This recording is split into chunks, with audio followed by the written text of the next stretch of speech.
Hi Aquarius! Welcome back sa ating channel. Ito ang inyong daily gabay tarot reading for April 25, 2025. Kung naka-resonate kayo, comment down. Kung hindi kayo naka-resonate, ibigay niyo po sa iba kasi general reading po ito. This is for you Aquarius ngayong April 25, 2025.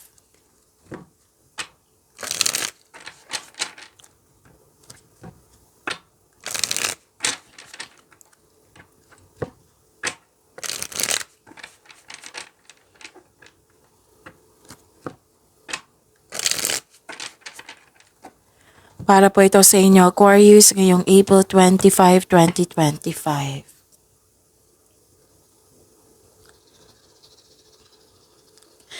Maraming salamat po sa inyong patuloy na suporta at maraming salamat din po sa mga hindi nag-skip ng ads.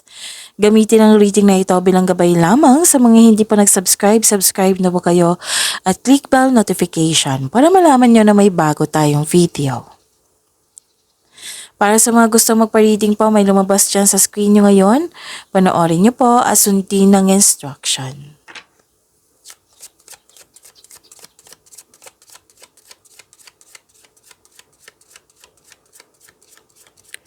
Spirits Guide, mga ganap pa para kay Aquarius ngayong April 25, 2025. I need 3 cards po.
Ngayong April 25, 2025 para po kay Aquarius. Wow, ang ganda naman Aquarius. Things going your way. Positive opportunities andito. Happiness. Recognition. May nagbigay ng compliments sa'yo. Pwedeng fame or awards ito. Pwede din wow, this is good luck and good karma. Success. Prosperity din. May parating na malaking pera sa inyo or dumating na. Pwede din cash flow ito or maraming transaction. Nakikita ko rin dito, Aquarius na prosperity. Claim nyo po. Pwede din yung opportunity na makapagbigay sa inyo ng financial growth. See, ang ganda. So may new beginning dito. Bagong simula sa proyekto, sa connection sa isang tao, sa relasyon, sa trabaho, sa mga ginagawa nyo. So may bagong simula. Pwede din na hired kayo kahit walang experience. Pwede din na may concern, halos araw-araw na to Aquarius na may concern kayo sa immature na tao. Pwede kasamahan nyo to. So may humihingi ng attention sa iyo dito, isang bata. Pwedeng inner child mo rin ito.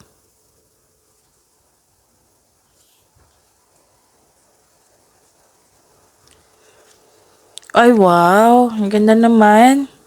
Andito po si Archangel Michael and Archangel Raphael. Sabi po ni Archangel Michael, you are safe. I am protecting you against lower energies and guarding you, your loved ones, and home. Oh, claim natin to. And ang sabi po ni Archangel Raphael, healthy lifestyle. Eat a healthful diet. Matulog ng maaga, matulog ng maayos, and exercise regularly for optimal health. So, claim natin tong healing na ito. This is healing. Mm-mm.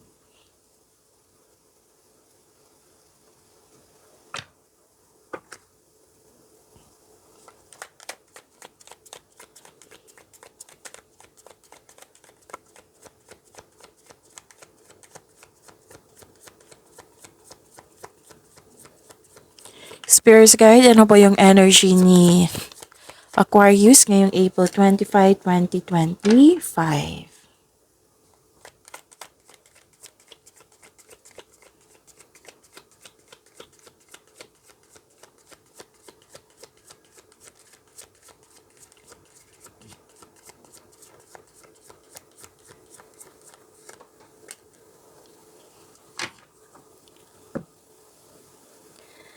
Kung may narinig kayo or may nakita kayong repeating message, meaning to say, pinupush ng cards nyo yan kasi, like for example, nanood kayo ng April 24 and April 25 ngayon, Aquarius, tapos may napansin kayong repeating message. Yan po yung pinupush ng cards nyo na kailangan yung bigyan ng atensyon, solusyon at aksyon, kung maaari po. So, ano yung energy ni Aquarius? Saglit lang po, kailangan ko mag-alcohol.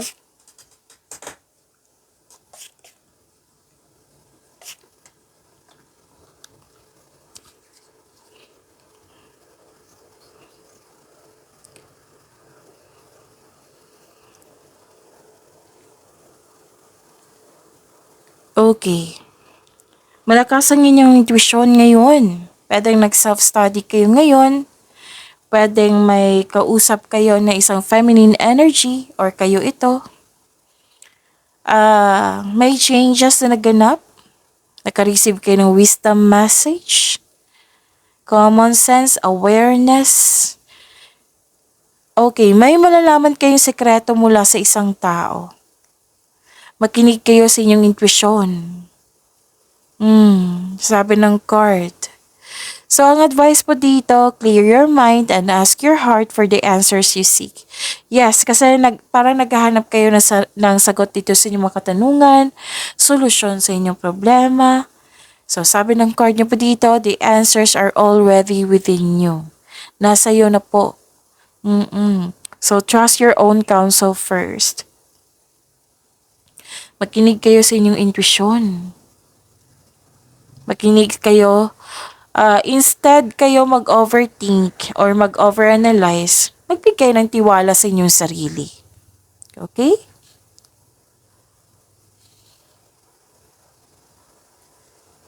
So, huwag kayong umasa sa opinion ng iba. Trust yourself first. Dalawang card na po mismo nagsabi dito na malakas ang inyong intuition. Kasi may nakita din ako ditong pwedeng sekreto, malalaman mo yung sekreto. Oo. Pwedeng malalaman mo din yung tao na hindi totoo sa iyo.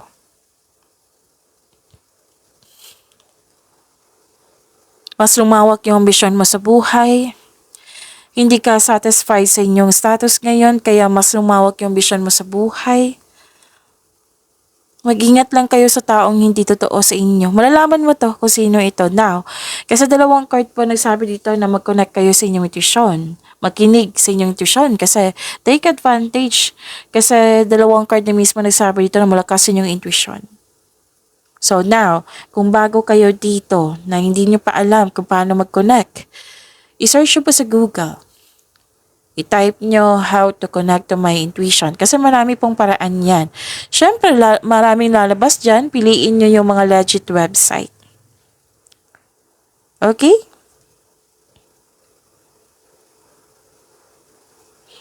May sikreto kayong malalaman. Malalaman mo na kung sino yung manloloko o nanloko.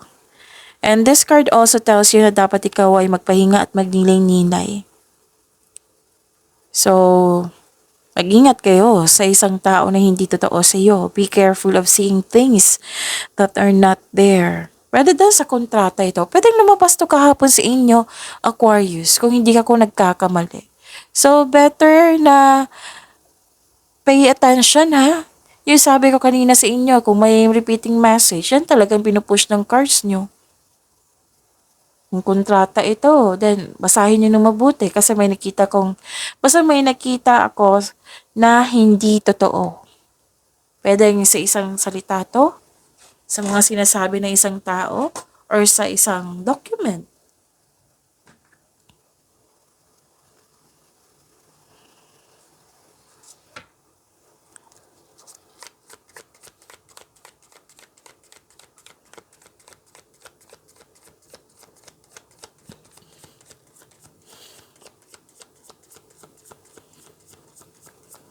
Spirits Guide, Career and Money po ni Aquarius ngayong April 25, 2025.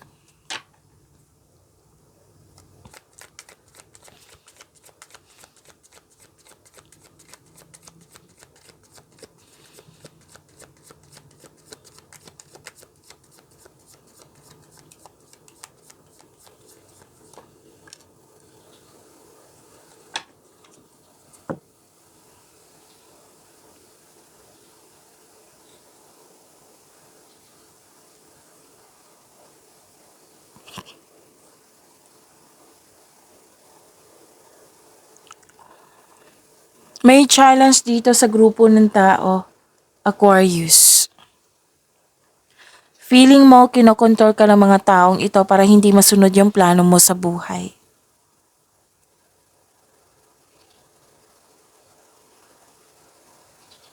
May nakita rin ako ditong conflict over property. May nakita rin ako ditong may takot kang mag-level up, ayaw mo lumabas sa comfort zone. So yun nga, this is the confirmation na may tutol sa inyong desisyon, ideas, plano. Or ito yung sinabi sa energy cards nyo kanina na sisirain niya ng taong ito yung plano mo. So mag-ingat kayo sa kanya ha. Kasi itong tatlong card na po nagsabi dito Kaya importanteng mag-connect kayo sa inyong intuition. May ilan din dito nag-take advantage sa'yo.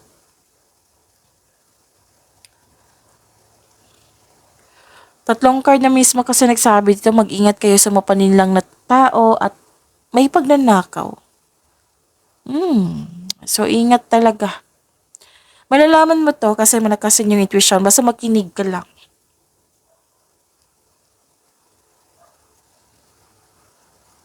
Pwede din na may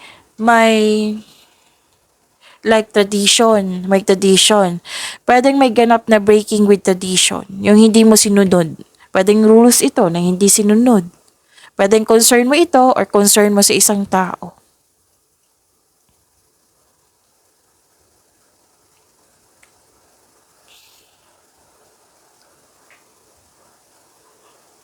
Huwag kayong mag-alala kasi may balanse ako nakikita dito ang stability.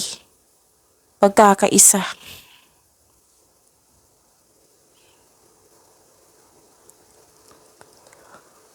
So may celebration din dito. May nakita kong celebration dito. Pagtatapos sa proyekto or graduation ito, recognition. Sabi po ng card nyo dito, tamang pag-manage ukol sa financial at budget para mas lumago pa inyong kaperahan.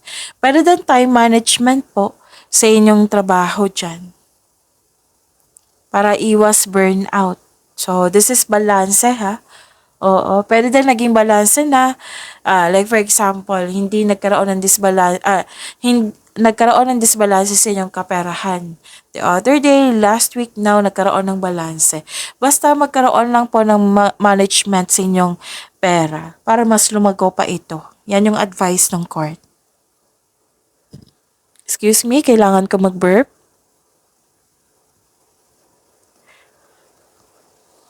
So, this is balance schedule din po ito. Panahon sa sarili, sa pamilya, at sa trabaho. Magiging balanse. Actually, nagdadalawang isip ka dito na magdesisyon if you're going to travel, enough ba ang money mo? May ganyan na senaryo akong nakikita.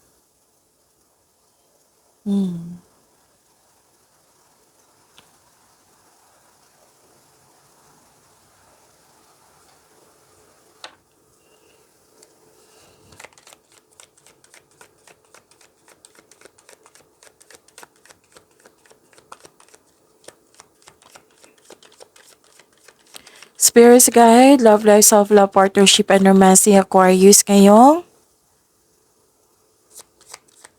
April 25.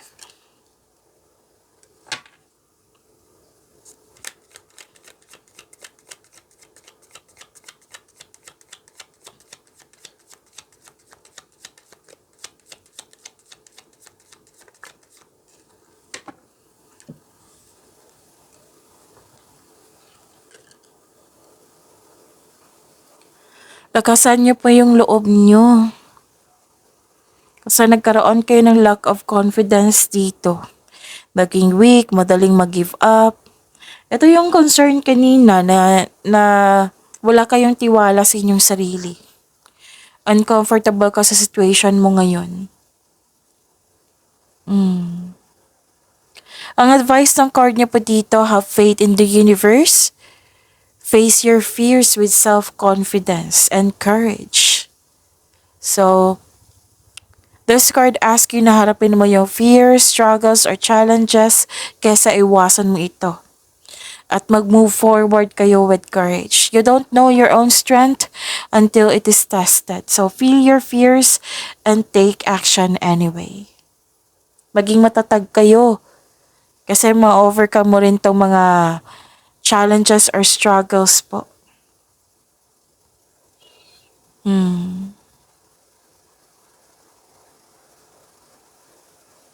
Pwedeng gusto mong may kausap dito. Para ma-express mo ito, yung mga nararamdaman mo. Kung wala kang tiwala sa ibang tao, then baka gusto nyo na mag-journal kayo or diary. Malaking tulong po iyan.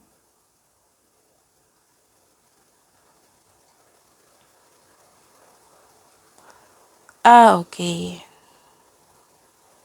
This is good. At the end of the day, Aquarius. Diba, may sabi ako sa inyo na may ganap na challenges or struggle. Pero at the end of the day, buong tapang mo itong harapin. So, katapangan at kumpiyansa sa gitna ng anumang klaseng atake. So, may ganap dito na pinagtanggol mo yung kaibigan o miyembro ng pamilya laban sa iba. So, ang pagtutok sa problema ay magdudulot ito ng pagtigil. So, may ganap na conflict, pero this card tells you to speak up for your needs and yung mag-uusap kayo. I-share mo sa kanya, makinig din kayo sa kanyang side. Pwede sa partner niyo to ha, or sa isang tao na concern mo. Makinig din kayo sa kanya. Oo, para magkaintindihan kayo. Pwede din yung introduction nyo na magipag-usap ako sa'yo, hindi sa pipilitin ko na kung sino yung tama sa atin or panalo, tama or mali, sino yung panalo at talo, kundi para magkaayos tayo. Para makagawa tayo ng adjustment, para magkasundo. Ma-overcome nyo to, itong challenges na ito. So, sa mga single dyan, no, may advice ang card nyo. Huwag po daw kayong matakot sa difficulties in love. Put a clear intention also. Oo. Kasi ilan sa inyo dito, nag-decide na, ayoko mag-love life. Gusto ko lang mag-focus sa career and money. Parang parang word of, basta usaping love, pwedeng naiirita ka. So, may pangyayari talagang ganyan na may araw na hindi natin gusto. So, ang advice sa card dito, huwag kayong matakot ha. Sa difficulties in love, put a clear intention. You deserve to be loved, Aquarius. Pero syempre, dapat ready kayo. Kasi mahirap na kung hindi kayo ready. Instead, we're looking for peace of mind na sakit sa ulo. Yung So, ang importante talaga ready. Ready tayong lahat. So yun, pagyamanin niyo po yung blessings sa binigay sa inyo, Aquarius. See you tomorrow. Maraming salamat po.